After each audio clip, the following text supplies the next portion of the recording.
families who have relatives interned in Guantanamo Bay, in Cuba.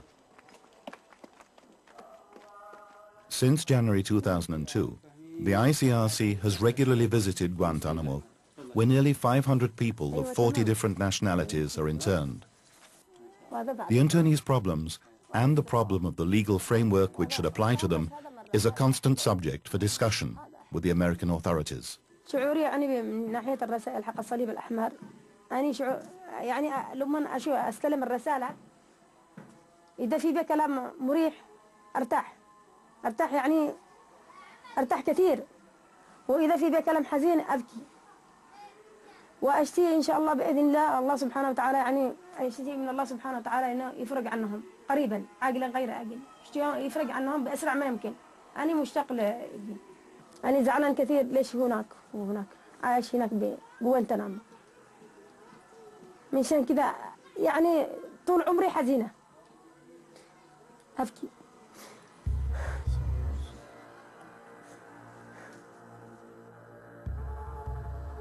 Who does not remember the 26th of December 2004?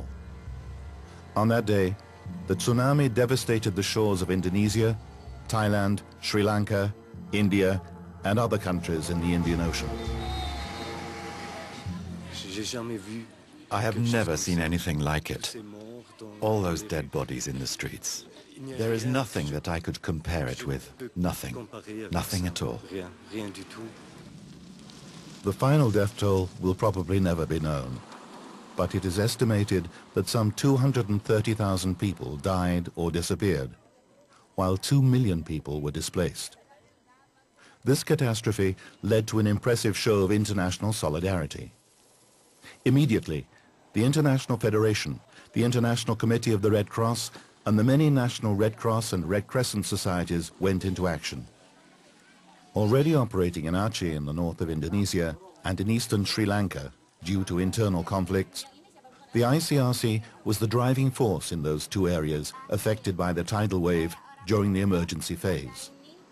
In Aceh, the Indonesian Red Cross operated first and foremost with teams of young people trained for emergencies. During the first 2 weeks, these teams evacuated thousands of survivors and collected nearly 20,000 bodies.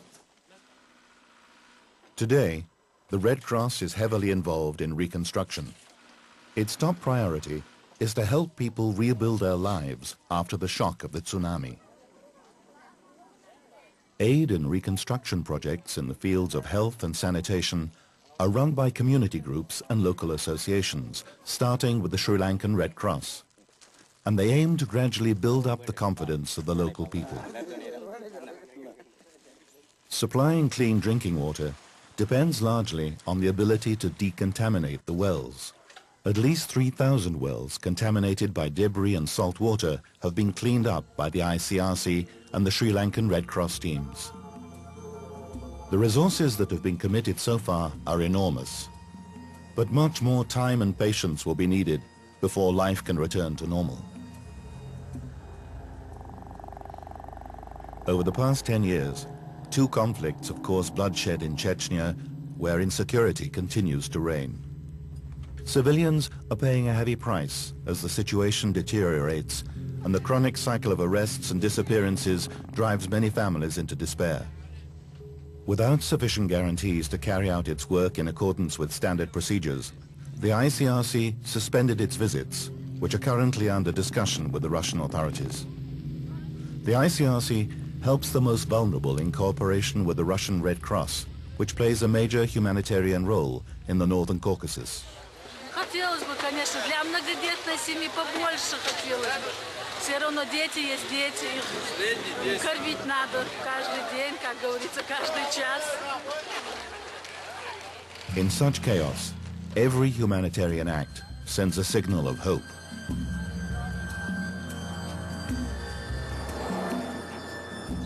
On the 8th of October 2005, an extremely powerful earthquake hit Kashmir, a region already suffering from several armed conflicts.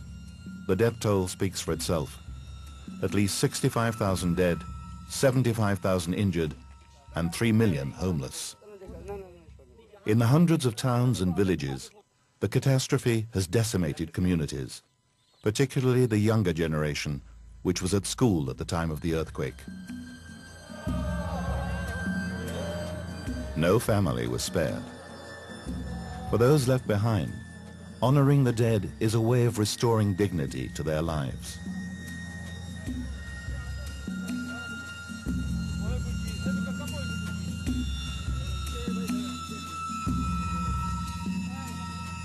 Faced with the disaster, the Red Cross and Red Crescent movement were in a race against time to meet the needs of the most vulnerable.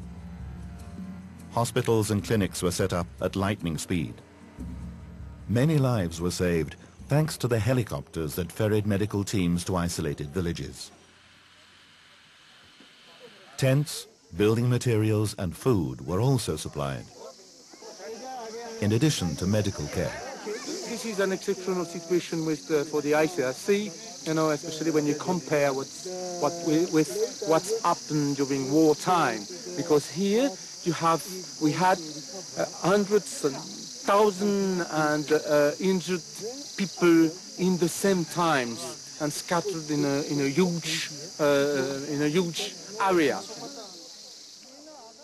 With its partners, the ICRC has already helped more than 200,000 people and will continue its efforts in the long term.